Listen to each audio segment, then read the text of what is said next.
Hello viewers, welcome to my class. आज हम पढ़ेंगे हमारे शरीर में बहने वाले जो दो नसें होती है यानी धमनियां और सिराओं के अंतर क्या होता है उसके बारे में। हम सभी जानते हैं कि हमारे शरीर में ब्लड बहता है। कहाँ से बहता है? उस हमारे शरीर के अंदर जो रग होती है यानी जो नसें होती है उसी के माध्यम से। लेकिन नसें जो होती है वो दो होती है, एक धमनी और एक शिराएं। धमनी को बोला जाता है आर्टरी एंड शिराओं को कहा जाता है वेन्स। तो चलिए अब हम देखते हैं कि दोनों में डिफरेंस क्या है, क्यों हम किसी को धमनी कह रहे हैं और किसी को शिरा कह रहे हैं। तो चलिए देखते हैं। क्योंकि धमनी और शिरा दोनों में ही ब्लड बहता है, लेकिन आप सवाल होता है कि कौन सा ब्लड कहाँ से कहाँ तक कौन ले जाता है और किसमें शुद्ध ब्लड बहता है और किसमें अशुद्ध ब्लड। तो सबसे पहला जो पॉइंट है, धमनियों में क्या होता है, ब्लड को क्या करता है, हमारे हार्ट से यानी हृदय से स्किन यानी हमारे ऊतकों के कोशिका तक ले जाता है। तो ब्लड को हार्ट से स्किन तक ले जाने वाले जो नसें होती हैं उसको कहा जाता है धमनी या फिर आर्टरीज। और सिराएं क्या करती है, ये हमारे रक्त को स्किन की कोशिकाओं से यानी सेल से हार्ट तक यानी हृदय तक ले जाता है। दूसरा पॉइंट है, धमनी जो होता है उसमें हमेशा प्योर ब्लड रहता है, शुद्ध रक्त रहता है ना। शुद्ध रक्त कैसा होता है, लाल होता है। और जो वेन होती है इसमें हमेशा अशुद्ध रक्त होता है। तो अशुद्ध रक्त कैसा होता है, हल्का सा बैगनी नीला में लिए हुए रहता है। इसका आप लोग एक प्रयोग अपने से भी जान सकते हैं।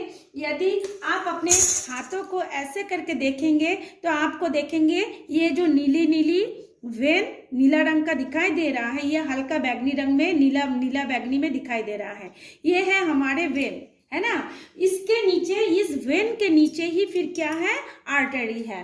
तो वेन हमेशा इम्प्योर ब्लड यानी अशुद्ध रक्त बहता है। लेकिन इसमें एक अपवाद है। क्या अपवाद है? धमनियों में क्या होता है, एक धमनी ऐसी होती है जिसका नाम है पाल्मोनारी आर्टरी या हिंदी में उसको कहते हैं फुसफुसीय धमनी। वो हमेशा अशुद्ध रक्त को धोते रहता है, अशुद्ध रक्त उसमें से बहते रहता है। लेकिन शिरा जो कि हमेशा अशुद्ध रक्त रहता है, उसमें ये जो पाल्मोनारी वेन यानी फुसफुसीय शिरा होती है उसमें हमेशा शुद्ध रक्त बहता है। हमारा तीसरा पॉइंट है, ब्लड जो धमनी में जो ब्लड बहता है वो झटके के साथ बहता है ना। झटके के साथ, थोड़ा झटके से निकल गया फिर झटके से निकल गया ऐसे, जिसके कारण हमारा जो बीपी होता है, ब्लड प्रेशर जो होता है अधिक होता है। और वेन में ब्लड जो होता है स्लो मोशन में यानी धीमी गति से फ्लो होता है, प्रवाहित होती है, बहता है, जिससे उसका बीपी क्या होता है, कम होता है, ब्लड प्रेशर क्या होता है, कम होता है। आप लोग डॉक्टर के पास अपने घर के पेरेंट्स को लेके जाते होंगे तो वहाँ देखेंगे डॉक्टर आपका आप लोगों का बीपी चेक करता है, ब्लड प्रेशर चेक करता है। उसमें देखते हैं, बोले होंगे कि सबसे जो निम्न वाला जो रहता है प्रेशर वो 80 होता है और जो हाई वाला रहता है वो 120 एक नॉर्मल इंसान के लिए होना चाहिए। उससे कम बेसी होता है तो हम लोग बोलते हैं 80 से कम हो गया तो बोलेंगे लो प्रेशर, 120 से अधिक हो गया तो हम बोलेंगे हाई प्रेशर, ऐसे बोला जाता है ना। तो ये जो नीचे वाला और ये जो ऊपर वाला वो सिर्फ एक धमनियों का ब्लड प्रेशर होता है और एक सिराएं का ब्लड प्रेशर होता है, दोनों को नापा जाता है। फिर देखेंगे ये जो धमनी होती है उसकी जो दीवारें होती है ना, मान लीजिए ये हमारे धमनी है, धमनी के अंदर वाला जो दीवारें होगी या ये जो दीवारें होती है ये क्या होती है, मोटी होती है और क्या होती है, ऐसे लचीले होते हैं। और जो वेन्स की सिराएं की जो दीवारें होती है वो बहुत ही पतली पतली और कम लचीली होती है। ये भी लचीली होती है लेकिन इसकी तुलना में, धमनी की तुलना में कम लचीली होती है। धमनियां जो है, यदि इंसान या कोई भी जीव मर भी जाए तो वो क्या हो जाता है, तुरंत खाली हो जाता है।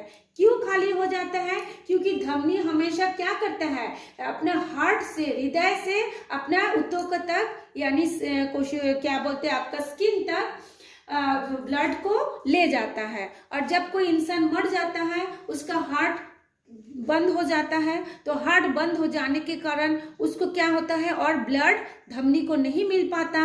उस समय मरने के बाद धमनियां क्या हो जाती हैं, खाली हो जाता है। लेकिन जो वेन्स है वो जीव के मृत्यु के बाद, मरने के बाद भी उसमें ब्लड बना रहता है। अब आता है धमनी जो होता है यह शरीर के गहराई में स्थित होता है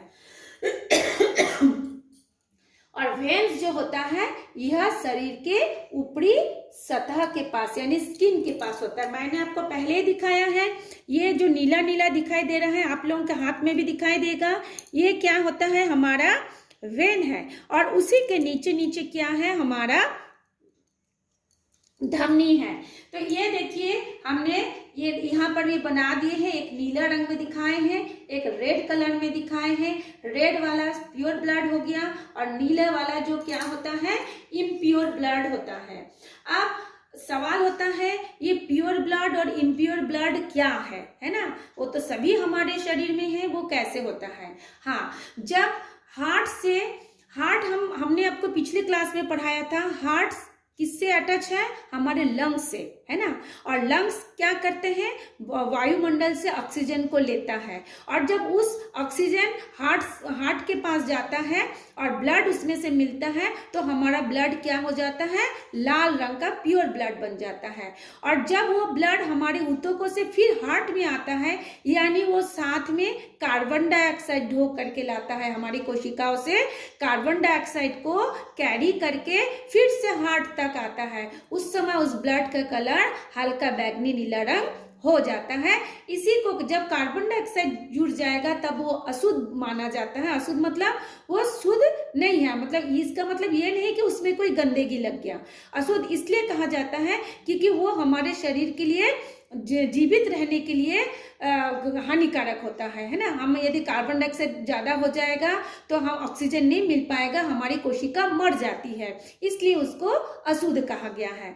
तो ये था आज हमारा धमनी और शिराओं के क्या अंतर है उसके बारे में। ये बहुत इंपॉर्टेंट है, आप लोग इसको अच्छी तरीके से समझ के नोट्स बना लीजिए, इसका स्टडी कर लीजिए और इसको याद भी कर लीजिए। जो यदि आपको समझ में आ गया है तो एक कमेंट्स करके बोल दीजिए, और यदि जो पहली बार देख रहे हैं वो इस चैनल को सब्सक्राइब भी कर लीजिए, ताकि आपको ऐसे ही वीडियो घर बैठे मिलता रहे।